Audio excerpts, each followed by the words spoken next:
Hello everyone. 작곡가의 재밌는 음악 세계의 엄수입니다.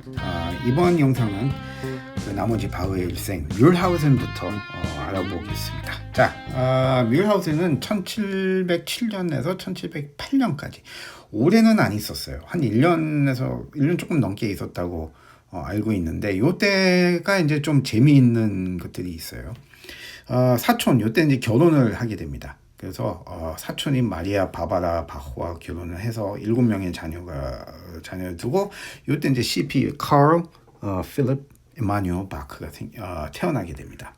요게 나중에 요 사람이 요 바흐가 나중에 그 프레드릭 더 그레이트하고 같이 밑에서 공정음악사를 하게 되고 또 나름의 유명한 작곡가로 알게 됩니다. 오히려 세바스찬 바흐보다 더 유명한 바흐가 그 당시에는 바흐였다고 그럽니다. 자, 카펠마이스터 총지휘자가 되지를 못하게 됩니다. 그러면 일단 돈은 많이 안 되겠죠. 그리고 이때 결혼을 하게 되고 또 7명 그 당시에는 7명은 아니었겠지만 그래도 결혼을 하고 이제 가정을 꾸려가는데 그냥 작곡가로 있으면은 돈은 많이 안 벌리겠죠. 그래서 아마 오래 안 있었던 것 같아요. 요때는 이제 퓨그가 이제 많이 나오게 되는데 퓨그는 이제 그 중간 교회 예배 중간중간에 나오는 연주곡이라고 보시면 되겠습니다. 그래서 요 토카타 D 마이너 떼그드 요때 이제 작곡된 걸로 추정이 됩니다. 많은 것들이 추정이에요. 그래서 이거를 이때 그 아마 어디서는 이게 좀 나중에 작곡됐다고 나오는데 그 악보를 보고 이렇게 하면은 요 당시에 벌써 스케치가 나왔다 그래요. 그래서 한번 연주한 게 그 남았다고 그러니까 그 나중에 정식 작곡된 것보다는 조금 일찍 넣습니다. 그래서 요 당시에는 이게 됐다고 그러고 이거는 그 바흐의 대표곡 중에 하나죠. 떼그드드기드드 모르는 사람이 없죠 거의. 요것도 이제 플레이리스트에다가 올려놨으니까 한번 들어보시면은 아직도 딱딱해요. 아직도. 근데 이제 조금 약간 뭐라고 해야 되나. 이 곡을 예를 들면 처음 인트로에 루바토가 있어요. 그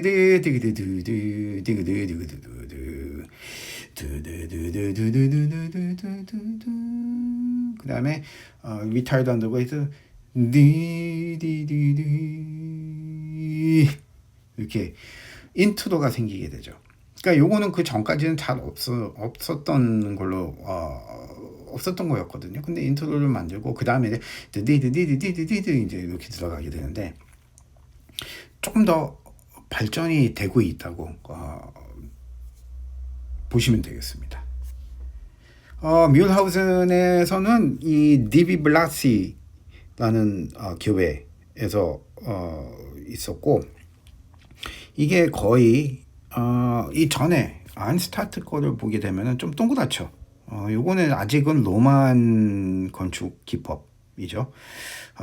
약간 동그랗고 요 네이블이 요게 이렇게 동그랗게 돼 있고 아마 이렇게 돼 있을 거예요. 요 지붕이 이제 요 위에 있고 여기 하나 있고 그다음에 이렇게 십자가 모양으로 있는 걸로 알고 있습니다. 여기 이렇게 의자들이 있고 그래서 여기 이렇게 있고 근데 이제 이 로만 기법에는 문제가 뭐냐면은 이 교회를 이제 크게 짓고 싶거든요. 근데 문제는 크면 클수록 여기 기둥들을 많이 세워야 돼요. 이걸 넓게 하면은 할수록 그죠? 그러면 기둥이 있으면은 보이지가 않는 거죠. 이렇게 시야가 가려지죠. 그래서 나온 게 바로 이 약간의 고딕 건축 기법은 일단은 이게 높아요. 되게 높아요. 그 지붕 천장이 굉장히 높고 일단 높아야 뭔가 하느님의 영광이라든가 이런 것들을 표현을 할 수가 있죠. 그 다음에 이 여기는 이제 잘 없는데 이게 약간 있긴 있어요. 기둥이 밖으로 나와 있죠. 그래서 지금 크지는 않아요, 사실은 교회가. 나중에 이제 큰 교회들은 보면은 요 바깥으로 이렇게 여기 지금 크죠. 여기 좀 튀어나온 여기 이제 하중을 견디는 기둥들인데 안에는 아마 기둥이 없는 걸로 알고 있어요. 그러니까 다 바깥으로 빼고 하고 이 하중을 이제 바깥으로 빼버린 거죠.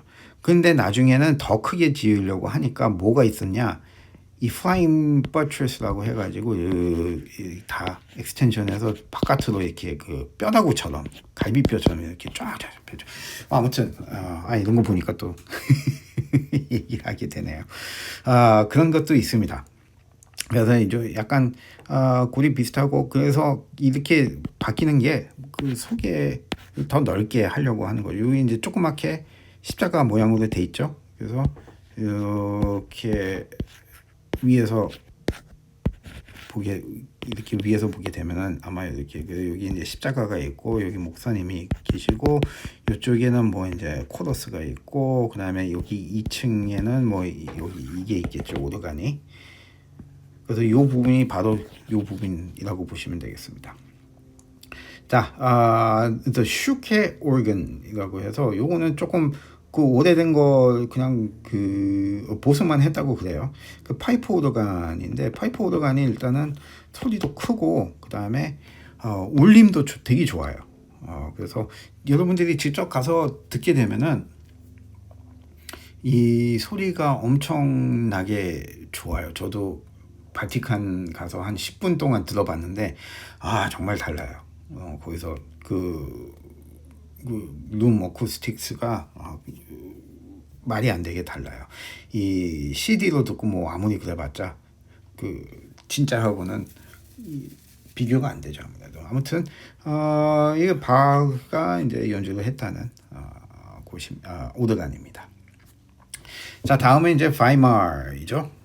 자, 여기 첫 번째 보시면 굉장히 잘난 체를 많이 했다. 그런데 제가 앞서 말씀드린 게 있죠. 진짜 첫 번째 정식적인 것보다는 알바식으로 바이마르에 가서 오르간 연주를 했어요. 근데 얘가 나이가 어리거든요. 그 18세 안스타트인데 거의 뭐 16세 그 완전 애죠. 애가 이제 와서 연주를 하다 보니까 굉장히 좀 뭐라고 해야 되나 괄시를 받았었어요. 바이마르에서. 뭐 나이도 어리고 그래가지고 뭐 갑질을 좀 당했나 보죠. 그래서 굉장히 기분이 안 좋게 헤어졌던 걸로 알고 있어요, 제가. 근데 이제 얘가 유명해지고 와가지고 다시 이제 바이마르 궁정음악사가 되어버린 거죠. 그러니까 이제 조금 잘난 체를 많이 하게 된 거죠. 뭐 그럴 수 있죠, 인간이니까. 그래서 뭐 하다가 그 나중에 또 어디서나 그렇듯이 그 얘를 또 이제 꽃같게 본 몇몇 관료들이 이제 또 또 일러 바친 거죠. 그 귀족의 부인하고 뭐 썸씽이 있었다고는 그러는데 뭐 그거는 아닌 걸로 판정이 났는데 아마 그렇게 소문을 내 가지고 쫓아내려고 한 것이라고 그렇게 많이 보더라고요, 사람들이. 그래서 아무튼 여기서는 꽤 있었습니다. 1908년에서 17년까지 9년 거의 10년에 있었는데 전체적으로 많이 작곡을 했습니다. 코럴 그 합창이죠. 칸타타 그 토카타 그 퓨그처럼 그 가운데 그 중간중간에 연주하는 곡이라고 보시면 되겠고 순환곡 같은 경우에는 이제 조금 되게 길어요. 그러니까 아예 예배 보듯이 이렇게 다 짜여져 있죠. 악장 같은 걸로 이렇게 쭉 짜여져 있어가지고 그래서 뭐 연주를 하게 됩니다. 세인트 매스유 패션은 1시간 반인가 그래요. 제가 알기로는. 사람마다 좀 다르게 연주를 하는데 일단 되게 긴 곡입니다. 그래서 이제 그런 것도 많이 작곡을 하게 되고 여기에서도 퓨그나 칸타타, Weeping, Lamenting, Worrying, Fearing, Weinen, Klagen, Sorgen, Sage 않을까 싶어요. 다시 한번 독일 발음은 잘 못합니다. 그냥 주워 들은 걸로 해보는데 되게 어려워요. 그래서 이렇게 Christians and Graces Day, 뭐 Weeping, Lamenting, Mourning, Fearing 이런 식으로 찬송가식으로 작곡을 많이 했다고 봅니다. 자, 바이마르, 슐로스 바이마르. 슐로스라는 거는 팰레스 궁전이죠. 그 바이마르 궁전. 이 보시면은 되게 독일스럽죠. 프랑스 궁전은 어때요? 굉장히 화려하고 로코코. 제가 제일 싫어하는 형식이 로코코 형식인데 엄청 로코코죠. 근데 여기는 또 되게 단순해요. 신기하죠. 독일 스타일이 이런 게 되게 있어요. 되게 신기한 것 같아요. 아무튼 바이마르에 있는 궁전이고 슐로스 크르츠 여기가 이제 이 슐로스 궁전 이 크르츠는 제가 발음이 맞는지 모르겠지만 크르츠 이거는 철치예요. 철치 교회 궁전 안에 있는 교회라고 보시면 되겠습니다. 그래서 여기 어디에 오르간이 옆에 있나요? 여기 위에 있네. 여기 위에서 연주. 와, 딱 멋있네요. 아무튼 그 위에서 연주를 하고 여기 이제 천사들이 엔젤들이 이제 올라가서 하게 되겠네요. 요 밑에는 이제 목사님이 계시고 아무튼 굉장히 멋있는 곳이네요. 그러니까 여기에서 이제 많이 연주를 했겠죠. 자, 다음은 퀘텐인데 바이마르에서 나올 때 그 이제 약간 음해를 받아가지고 감옥에 갇히게 됩니다. 여기 살짝 이때 감옥에서 Well Tempered Clavier Book No. 1을 작곡을 하게 됩니다. 참 대단한 사람이죠. 어쨌거나 이 퀘텐에서는 짧게 있었어요. 6년 정도 있었는데 이때 이제 이 음악적인 게 조금 바뀌어지기 시작한다고 보시면 되겠습니다. 이 아카데믹 음악 바흐의 아카데믹 시절에 가장 최고점이라고 저는 생각이 들어요. 그래서 특히 이 브란덴버그 콘서트 이거는 엄청나게 이 아카데믹 음악의 최고봉이라고 저는 생각이 들어요. 그 다음에 뭐 Inventions, Well Tempered Clavier, 뭐 첼로 수트. 첼로 수트가 이때도 있고 그 다음에 나중에도 연습을 하게 그 연습곡으로도 만들어놨는데 사실 이때 많이 요거는 첼로 수트는 요때 만들어졌어요. 그 다음에 Violin Concerto in A minor. 이것도 굉장히 멋있는 곡이죠. 요때 많이 하게 됩니다. 자, 레오폴드 왕자는 음악하고 미술을 굉장히 좋아했었어요. 그래서 관심도 많이 가지고 앞서 말씀드린 대로 레오폴드는 칼빈 교였기 때문에 이 화사한 거를 되게 싫어했었어요. 축구도 안 했죠. 그래서 교회에서도 그냥 최대한 검소하게 화려한 거 다 빼고 그래서 그것도 성가대도 큰 성가대도 없고 그냥 조촐하게 했다고 그래요. 그래서 교회 음악은 많이 안 하게 되고 이런 식으로 소나타 콘서트 브란덴버그 그쪽 공작인지 의뢰를 받아가지고 만들었죠. 그 다음에 뭐 Inventions, Symphonias, Well Tempered 첼로스 되게 뭐 굳이 나누자면은 세속적인 음악, 세큘러 뮤직을 많이 하게 됩니다. 그래서 레오폴드는 이걸 훨씬 더 좋아했고 그래서 그 많이 교회 음악보다는 많이 만들게 됩니다. 그 다음에 1721년 그 전에 첫 번째 부인이 죽었죠. 막달레나 빌케 이게 교회에서 그 소프라노였는데 소프라노 그 보컬하고 눈이 맞아가지고 결혼하게 됩니다. 그때 이제 13자녀 또 굉장히 많이 드네요. 13자녀를 두고 이때 이제 제시 바크 요한 크리스천 바크가 태어나고 마찬가지로 나중에 굉장히 유명한 작곡가가 됩니다.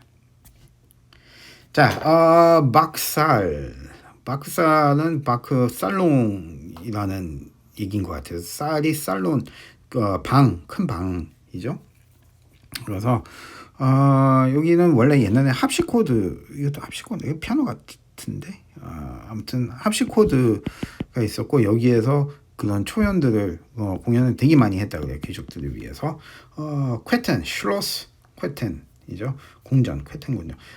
또 되게 검소하죠. 칼빈 그거에 딱 맞춰가지고 되게 그냥 회벽에다가 창문도 뭐 그렇게 뭐가 없고, 그 다음에 여기에도 뭐 이 장식 같은 거 하나 없고, 아이고 그 파리 궁전 한번 가보세요. 말도 안 돼. 정신없어. 근데 여기는 되게 단순하고 또 그러네요. 아무튼 큰 차이가 있습니다. 음악하고 미술하고에서도 이런 차이가 굉장히 많이 나요. 자, 마지막 라이프지그인데 저는 이때는 그 아카데믹한 음악에서 그 아티스틱한 음악으로 넘어간 단계라고 저는 생각이 됩니다.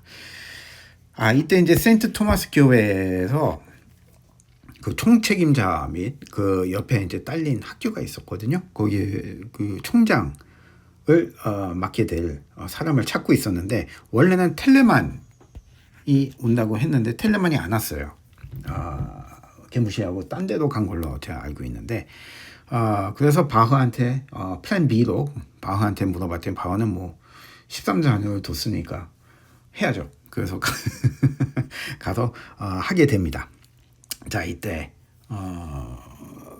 그 학생들을 위해서 엄청나게 많은 곡들을 만들기, 연습곡들, 무슨 곡, 그 다음에 교회에서도 또 계속 만들게 되고. 자, 이때 이제 대표곡들이 Gulliver Variations, Hermann von 키서링 공작이 만성불면증을 고치기 위해 당시 자신의 피아니스트였던 요한 골드버그에게 의뢰를 하고, 다시 골드버그가 다시 그 바흐에게 의뢰를 하게 됩니다. 재하청을 준 거죠. 그래서 이제 골드버그 그 키서링 베리에이션이 아니고 골드버그 베리에이션이라 그런 거 보니까 얘가 그 불공정 하청을 줘가지고 자기 것인 양 이름을 붙여버렸네요. 근데 다행히 이게 그래서 남아가지고 바흐 걸로 된 게는 그 남은 걸로는 굉장히 다행이라고 생각이 듭니다. 요 음악을 들으면은 굉장히 그 리듬감도 굉장히 자유로워지고 브로큰 리듬이라고 그래요.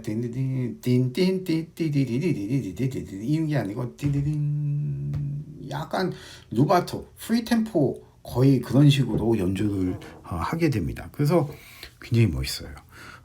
요 곡이 어디서 나왔냐 하면은 굉장히 인상이 깊게 남은 장면이 바로 그 Silence of the Lambs, 양들의 침묵에서 그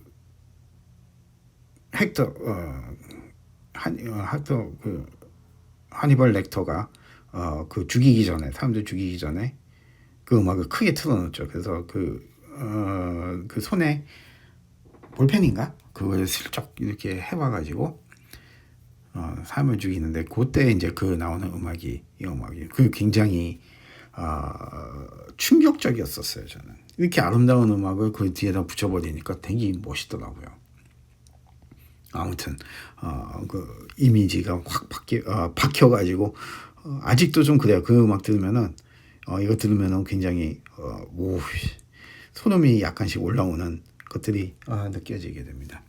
자, The Musical Offering, 이거는 Frederick II, Frederick the Great죠. 아까 맨 첫 시간에 말씀드린 것처럼 바흐를 C.P. 바흐가 여기서 궁정음악사로 일하고 있었고, 요 당시에 이제 그 피아노의 전신 악기가 생기게 됩니다. 그래서 프레드릭이 한 3대인가 4대인가 갖고 있었고, 그거를 이제 기념을 하기 위해서 CP 보고 아버지 뭐 하시노 불러와라 해서 불러와서 즉석에서 삼성부 퓨그를 주게 됩니다. 그냥 그 첫 번째는 멜로디를 줘요. 그 심을. 근데 그 심이 굉장히 어려워요. 마이너에다가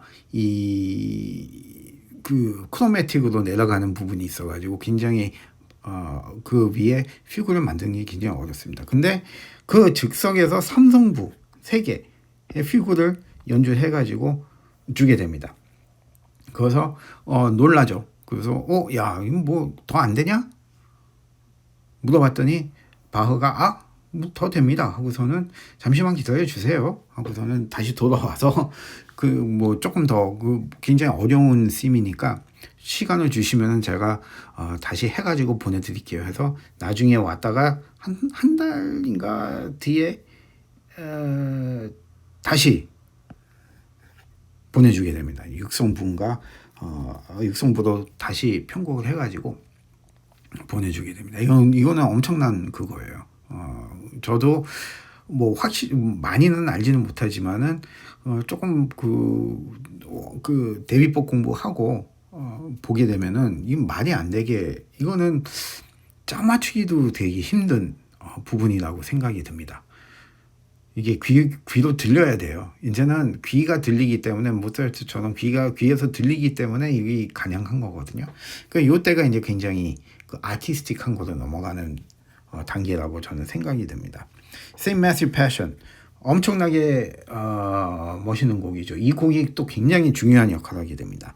The Art of the Fugue 이거는 나중에 이제 또 다른데 오디션 곡이라고 보시면 돼요.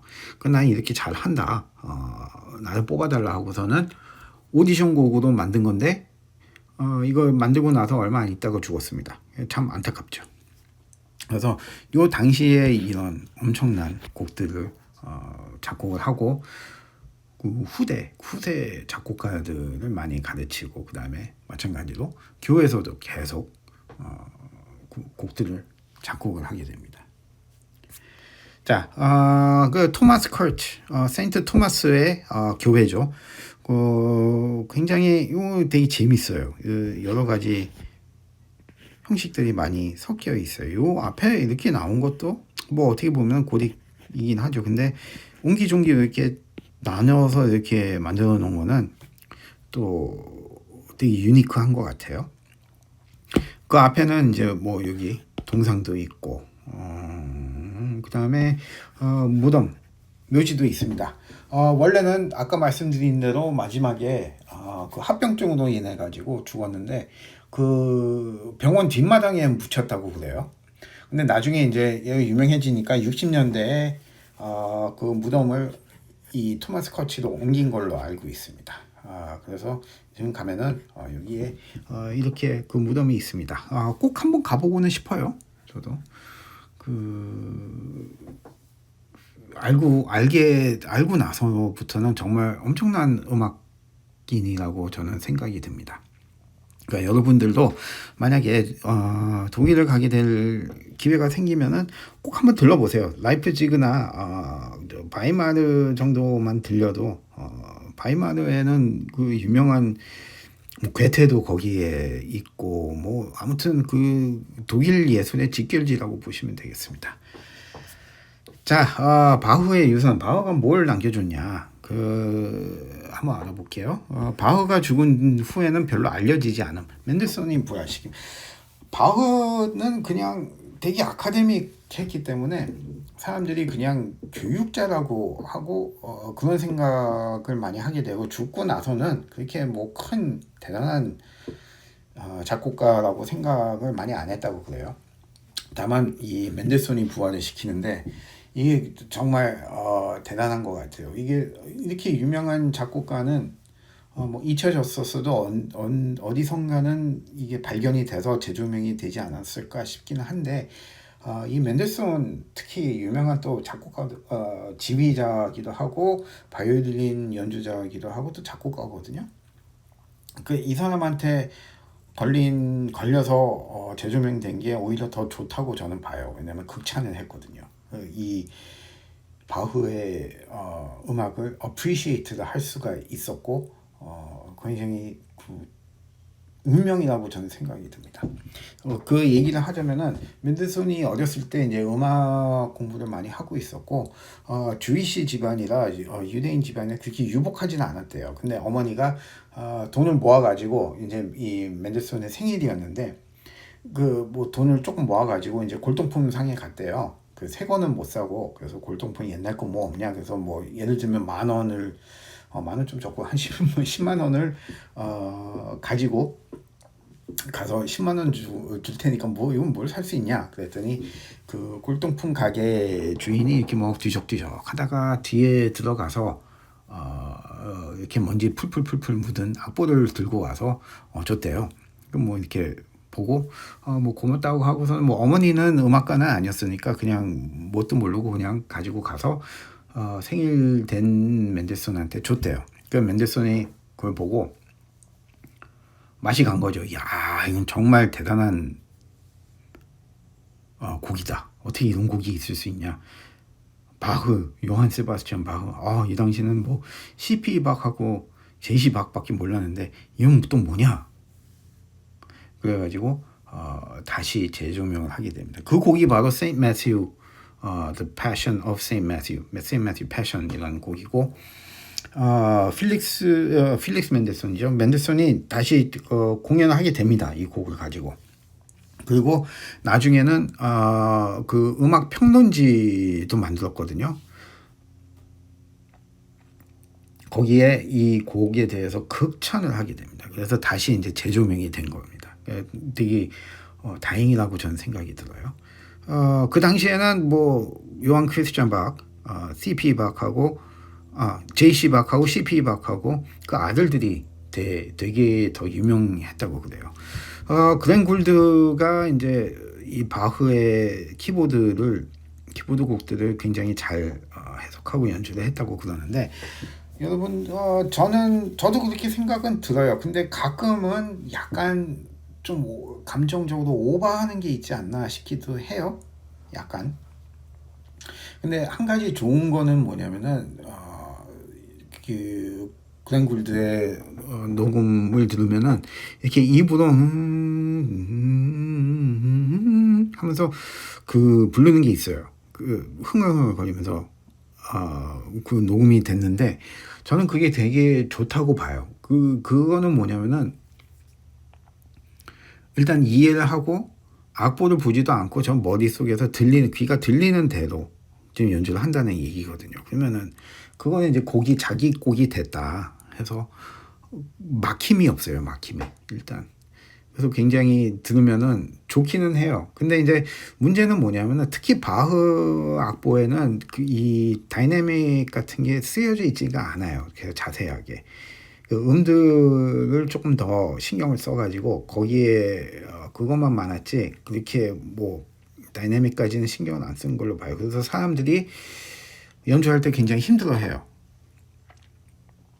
근데 이제 글렌 굴드는 자기의 다이내믹을 따로 넣은 건데 어쩔 때는 좀 되게 뮤지컬 오버 하듯이 약간 오버하는 경우도 있어가지고 조금 저는 마음에는 안 드는데 그래도 들어보면은 제일 나은 것 같아요. BWV, Bach Works Catalog, 독일어는 저거고 이거고 울프강 슈미더라는 사람이 이제 만들어가지고 각 뒤에 BWV 몇 번 이렇게 돼 있죠. 그러니까 제가 알기로는 이게 그 날짜별이 아니고 곡 형식별로 이렇게 나뉘었다고 저는 알고 있습니다. 보예저 우주 탐험선에 녹음이 되어 있죠. 보예저는 70년대인가 쏘아 올린 거죠. 그 우주로 계속 나가고 있죠. 그래서 거기에 이 지구를 소개할 수 있는 LP판 금으로 돼 있다고 그러죠. 그걸 이제 녹음을 했는데 뭐 척베리도 들어 있고 곡들이 꽤 있다고 그래요. 뭐 동물 울음소리도 있고 그다음에 뭐 그리팅 그 영어로 뭐 Hi, we are from Earth 막 그러면서 뭐 그것도 있고 있는데 이 바흐의 음악이 3개나 들어있어요. 제일 많이 들어있어요. 그래서 브란덴버그 2번, 그 다음에 가보텐농도 파티타, 그 다음에 Well Tempered Clavier Book 2, 1은 아니고 2에 있는 1번 곡. 요게 굉장히 재밌어요. 그 1번 곡은 북 1에 있는 1번 곡은 되게 좋아요. 여러분들도 아마 많이 들었을 것 같은데 그 곡이 굉장히 좋은데 이 2에 있는 C의 넘버원 곡은 여기에 수록된 곡은 굉장히 뭐라고 해야 되나 되게 수준이 되게 높아요. 그래서 여러분들도 기회가 되면 꼭 한번 들어보시기를 권장합니다. 자, 드디어 첫 번째 작곡가인 바흐에 대해서 그 설명을 드렸는데 참 오래간만에 이걸 하다 보니까 좀 말도 더듬고 조금 불편하셨지 않았을까 싶기도 합니다. 뭐 계속 하다 보면 나아지겠죠? 그래서 꼭 그 여러분들도 뭐 좋아요도 한번 눌러주시고 그다음에 뭐 구독 알람도 해주시고 하면은 참 감사하겠습니다. 이번 시간까지는 그렇게 하고 그다음 다음 영상에서는 이 바흐의 대표곡들에 대해서 간단하게 설명을 드릴 건데요. 뭐 음악적인 용어도 좀 있을 거고 감상 포인트 같은 것들도 좀 있을 겁니다.